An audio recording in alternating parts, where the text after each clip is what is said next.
Why I love Rotary, I'll share briefly with a quick story. Many years ago, before I was in the United States Senate, I was working on some international health issues, especially on tuberculosis eradication in the developing world. And I was at a meeting of the World Health Assembly in Geneva. They have annual meetings where all the nations of the world gather to talk about what they do in international public health. And it looked like a regular United Nations meeting, a huge hall in Geneva with little signs like this in front of each place: France, Germany, United States, Bangladesh, whatever. And in the back of the room, these were not member countries in the back of the room, but they were organizations, countries that are called observer status at the World Health Assembly. Vatican City was an observer status. So was the Red Cross. So was the Red Crescent, which is the Arab world's Red Cross, and so was Rotary International. It was the only service organization in the world that was recognized as an observer status at the World Health Assembly.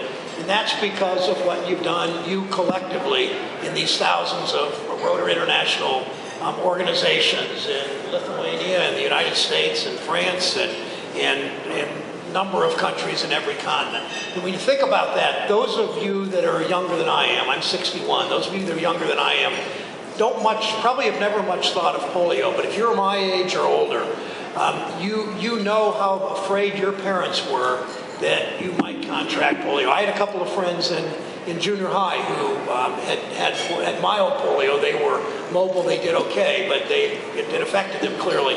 But it's hard to understand the terror that parents faced every summer and every spring when they thought of the chance of their children getting polio. We eradicated in the 1950s and early 60s in our country.